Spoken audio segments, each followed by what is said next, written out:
जय हिंद। स्वागत है आपका हमारे इसी पाठशाला सेंटर यूट्यूब चैनल में। आज हम करने वाले हैं वर्णों का वर्गीकरण। इससे पहले हमने स्वर व्यंजन क्या है ये पढ़ लिए, है ना। स्वर कितने प्रकार होते हैं, व्यंजन कितने प्रकार होते हैं, ये हमने पढ़ लिया। अब संपूर्ण वर्णमाला को, क्या कहा मैंने, अब संपूर्ण वर्णमाला को जिसमें स्वर और व्यंजन दोनों आएंगे, इन दोनों का वर्गीकरण कैसे करना है अब हम ये सीखेंगे। ठीक है, इन दोनों का वर्गीकरण कैसे करना है हम इसमें सीखने वाले हैं। तो हम घोषत्व या कंपन के आधार पर, इसका मतलब है जब हम वर्णमाला का उच्चारण करेंगे, क्या कहा मैंने, जब हम वर्णमाला का उच्चारण करेंगे तो कंपन उत्पन्न होगा, है ना। चाहे हम स्वर की उच्चारण करें या व्यंजन को उच्चारण करें तो कुछ कंपन होगा। ठीक है, तो कुछ कंपन होगा, तो उसी कंपन के आधार पर हम घोषत्व या कंपन के आधार पर हम उसको दो भाग में बांटेंगे, पूरे स्वर और व्यंजन को। सबसे पहले भाग में बांटते हैं हम सघोष व्यंजन। इसका संख्या होता है 31। इसके उच्चारण से कंपन बहुत अधिक होता है। ठीक है, इसके उच्चारण से कंपन बहुत अधिक होता है। अब इसके ट्रिक क्या होगा, इसका ट्रिक होता है वर्ग का तीसरा, चौथा और पांचवा व्यंजन। इससे पहले मैंने जब आपको स्पर्श व्यंजन पढ़ा रहा था तो आपको वर्ग के बारे में आपसे परिचित करा दिया था कि वर्ग क्या होता है। ठीक है, इसके पहले मैंने आपको बता दिया था वर्ग क्या होता है। तो मैंने क्या कहा यहाँ पे तीसरा, तो तीसरा लिख लीजिए, 3, 4 और ये 5, है ना। 345, क्या लिखा हमने, 345। और इसमें आ जाएगा आपका अंतःस्थ ह और स्वर। ठीक है, अंतःस्थ ह और स्वर, इतने जो है हमारे सघोष व्यंजन हुए। अब 3, 4, 5 क्या है, देखिए वर्ण नीचे डब्बा बना हुआ है। ये पहला कॉलम, ये दूसरा कॉलम, ये तीसरा, ये चौथा और ये पांचवा। हमने लिखा है 3, 4 और 5, इसका मतलब है ये तीसरा, चौथा और ये पांचवा। ठीक है, तो तीसरा में क्या आ गया, ग, ज, ड़, द, ब, भ, झ, ड़, ढ, ढ और म, अंग, य, ण, न और म, ये सब, है ना। तो 3, 4, 5 मतलब 15 अक्षर तो हमारे यही हो गए। अंतःस्थ में 4 है, य, र, ल, व। अंतःस्थ मैंने आपको बताया था ना, य, र, ल, व। इसका जो उच्चारण है स्वर और व्यंजन के मध्य होता है, ये अंतःस्थ। और एक है हमारे ह, और 11 स्वर। याद रखिए, स्वर में पूरा 13 नहीं लेना है, 11 स्वर ही लेना है। मैंने आपको बताया था कि अम और आह को हम अलग से उसको कैटेगरी मान के चलेंगे बाद में। फिलहाल आपको 11 स्वर मान के चलना है। तो 11 स्वर ये हो गया और ये इतना। ठीक है, तो 15, 11 को जोड़िए, एक जोड़िए और ये, तो इस सब मिला के हो जाता है 31। याद करने का ट्रिक है 345 अंतःस्थ ह स्वर। क्या कहे इसका ट्रिक, 345 अंतःस्थ ह और स्वर। ठीक है, तो ये हो जाएगा हमारा सघोष व्यंजन। ठीक है, ये हो जाएगा हमारा सघोष व्यंजन। अब चलते हैं अघोष व्यंजन की बात। तो अब जो बच गया वो अघोष है ना। अब जो स्वर बच गया, अब जो व्यंजन बच गया वो अघोष है। स्वर में तो कुछ भी नहीं बचा। ठीक है, जो भी बचा होगा किस में बचा होगा, हमारे व्यंजन में बचा होगा। चलिए अब इसको देखते हैं। ठीक है, तो इसकी संख्या होती है 13।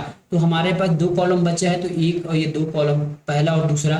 तो ये पहला दूसरा क्या है हमारा, 5, 5, 10 ये हो गए। और 3 सब बचे हैं हमारे, ये देखो।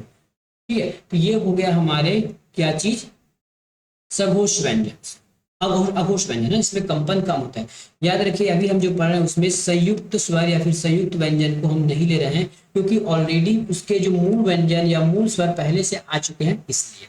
ठीक है, तो इस प्रकार से, या फिर आपको याद रखना तो कैसे याद करेंगे, ये पहला और दूसरा इसमें जा रहे हैं, तो पहला और दूसरा और तीनों सा, बस इतना अगर ये आप याद कर लिए। ठीक है, एग्जाम में बहुत डिफिकल्ट होता है इसको याद करना। यदि आप इतना याद कर लेते हैं कि ये हमारा अघोष है, 12 श, 12 और तीनों सा, ये अघोष है, तो बाकी जो बचा वो सघोष होगा। सिंपली इतना याद कर लीजिए, आराम से आपको याद हो जाएगा। ठीक है, तो ये था हमारा ट्रिक। बाकी और अगर ट्रिक सीखना चाहते हैं तो ये याद रखिएगा, यहाँ पे अ लिख लीजिए, यहाँ पे अ लिख लीजिए और तीनों में स लिख लीजिए। इसका मतलब ये है कि पहला का दोनों अघोष है और उसके बाद का तीनों है वो सघोष में आ जाएगा। ठीक है, सघोष में आ जाएगा। हमने अभी क्या पढ़ा, घोषत्व के आधार।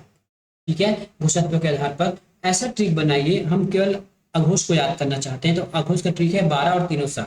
मतलब 12 कहने का मतलब पहला कॉलम और दूसरा कॉलम, क, ख, क, च, ट, त, प, ख, छ, ठ, थ और फ। ये हमारे क्या हो गए, 10, कितने, 10 हो गए हमारे व्यंजन और तीनों सा। तो इस प्रकार से 13 हमारे अघोष हो गए। जो बाकी जो बचा वो हमारे सघोष में आ जाएंगे। ठीक है, आगे चलते हैं।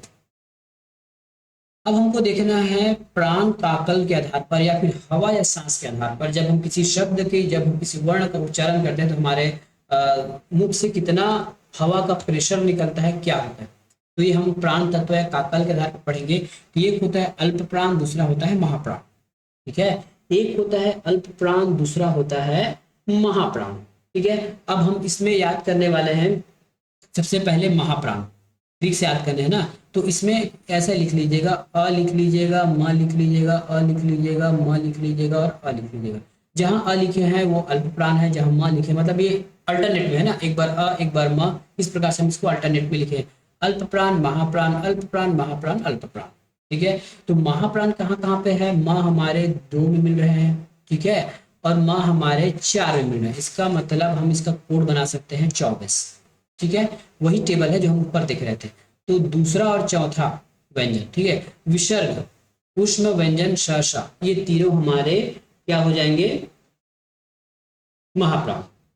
ठीक है, 24 और उष्म विसर्ग और उष्म व्यंजन। विसर्ग क्या होता है, विसर्ग कुछ इस प्रकार से होता है ना, विसर्ग ऐसे लिखते हैं। उष्म व्यंजन में आपके आ जाएंगे श श श, तीनों श। तो क्या ट्रिक हुआ, 24 विसर्ग श श ह। ठीक है, एकदम इजी तरीका है महाप्राण याद करने का। 24 विसर्ग श श ह, या फिर उष्म व्यंजन, ऐसे याद कर लीजिए, 24 विसर्ग उष्म व्यंजन, 24 विसर्ग उष्म व्यंजन, 24 विसर्ग उष्म व्यंजन। बाकी जो बचा वो अल्प प्राण में चला जाएगा। ठीक है, तो अल्प प्राण में क्या चला जाएगा, ये तीसरा वाला, पहला, तीसरा और पांचवा। ठीक है, उसके बाद अंतःस्थ व्यंजन, अंतःस्थ व्यंजन और स्वर और अनुस्वार, ये याद करने में आपको कठिनाई होती है, इसलिए एक जो कम है उसको याद कर लीजिए, है ना। हमने वहां अल्प प्राण याद किया है, सॉरी वहां पे हमने क्या याद किया था, अब ये याद किए थे ना अघोष, 12 शाशा, ये अघोष हो गया।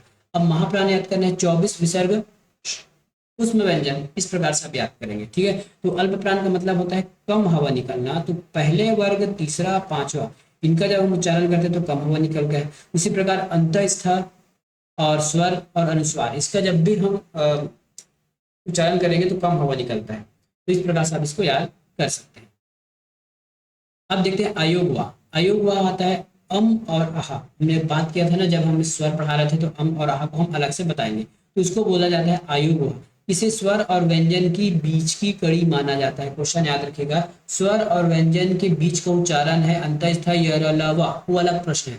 लेकिन अम और आहा जो अयोग वा है, इसको हम स्वर और व्यंजन की बीच की कड़ी मानते हैं। ठीक है, इसको बीच की कड़ी मानते हैं। अधिक डिटेल के लिए हमारा जो एडियो वाला क्लास है उसको देख लीजिए, उसमें डिटेल बताया गया है। आगत व्यंजन क्या होता है, तो उर्दू भाषा के शब्दों का सही उपयोग हेतु कुल व्यंजनों के नीचे बिंदु लगाया जाता है। कुछ वैसे व्यंजन है, जैसे हम आगत, जैसे ये ज है, या हमको ज है, और ये फ है, नीचे हम थोड़ा बिंदु लगाते हैं, इसको हम आगत व्यंजन कहते हैं। उसी प्रकार अंग्रेजी के कुछ शब्द है ना, उस पर हमने अर्ध चांद लगाते हैं, तो ये हो सकता है हमारा आगत स्वर कहलाता है। ठीक है, उसी प्रकार अंग्रेजी के जो कुछ शब्द है उसमें हम अंग्रेजी कुछ शब्द ऊपर लगाते हैं, उसको हम आगत स्वर कहते हैं। ठीक है, आगत स्वर कहते हैं। जैसे हम लिखते हैं डॉक्टर, डॉक्टर, देखिए हमने डॉ ऊपर लगाया, ठीक है, इसका मतलब ये आगत स्वर हो जाएगा। उर्दू के कुछ शब्द जैसे होते हैं, हम गजल लिखते हैं, गजल, ये इस प्रकार के जो नीचे बिंदी वाला जो है ना, उसको हम कहते हैं आगत व्यंजन। और ऊपर जो इंग्लिश के कुछ शब्द है जिसको हम उच्चारण के लिए हम अर्ध चांद लगाते हैं, उसको हम कहते हैं आगत स्वर। द्वित व्यंजन क्या होता है, लिख लीजिए। द्वित व्यंजन किसी शब्द के एक ही व्यंजन को 2 बार लिखा जाता है, जैसे दिल्ली है, किसी शब्द में एक ही व्यंजन को 2 बार लिखा जाना द्वित व्यंजन कहलाता है। जैसे दिल्ली, ला 2 बार आया है, एक आधा एक पूरा। बच्चा में च 2 बार आया है, एक आधा एक पूरा, उच्चारण। ठीक है, ये हमारा द्वित व्यंजन है। लेकिन मृत्यु हमारा द्वित व्यंजन नहीं होगा, क्योंकि यह त केवल एक बार आया है ना, त 2 बार आता है, एक आधा एक पूरा, तब हम मानते हैं ये द्वित व्यंजन हमारा नहीं है। अब हमको जानना है कारांत क्या होता है। कारांत का मतलब है जिस शब्द का अंत जिस मात्रा से होता है। जैसे अकारांत, अकारांत का मतलब है, जैसे मैंने लिख दिया रामा, लास्ट में बड़े आ की मात्रा अकारांत। राम लिख देते हैं, लास्ट में छोटे आ की मात्रा अकारांत। उकारांत, लास्ट में छोटे ई की मात्रा, छोटे हूँ ना, रामू छोटा हूँ। इकारांत, लास्ट में बड़ी की मात्रा, छोटे ई की मात्रा। इस प्रकार ये अकारांत हम सीखते हैं। मतलब शब्द के अंत में जो स्वर आता है उसके हिसाब से अकारांत, उकारांत, जो आप लिखना चाहो वैसे आप उसको लिख सकते हैं। ठीक है। तो इस प्रकार से आज का हमारा ये कंप्लीट होता है। एक छोटा सा और टॉपिक है, उसको कंप्लीट करेंगे तो फिर ये कंप्लीट हो जाएगा हिंदी। 5 मिनट लगेगा बस फास्ट तरीके से। तो प्रयत्न के आधार पर वर्णों को भेद पड़ते हैं, कभी कभी प्रश्न पूछ दिया जाता है छत्तीसगढ़ के एग्जाम में। अभ्यंतर, इसका अर्थ है कि जब वर्णों का उच्चारण किया जाता है तो मुख के भीतर ही कुछ प्रयत्न होते हैं, इसको हम कहते हैं अभ्यंतर। जीभ, होठ, दंत, इसके हिसाब से 4 प्रकार है। स्पृष्ट, बोलते समय मुख के भीतर अंग आपस में मिलते हैं, ठीक है। क से म तक स्पर्श व्यंजन, याद रखिए मैंने आपको बताया था कि स्पर्श व्यंजन में जब भी हम उच्चारण करते हैं तो हमारा मुख का कोई भी हिस्सा हवा को छू के निकल जाता है, ठीक है। तो ये हो गया हमारा स्पृष्ट में 25 होता है क से म तक। ईषद स्पृष्ट, बोलते समय उच्चारण के समय तालु या जीभ थोड़ी सी खुली या अलग होती है, यह अलग अंतःस्थ, यह अलग, ठीक है।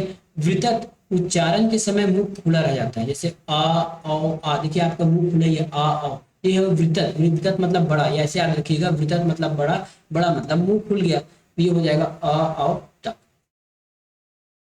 चौथा है ईषद वृत्त, उच्चारण के समय जीभ मुख के भिन्न स्थानों को स्पर्श करती है श श।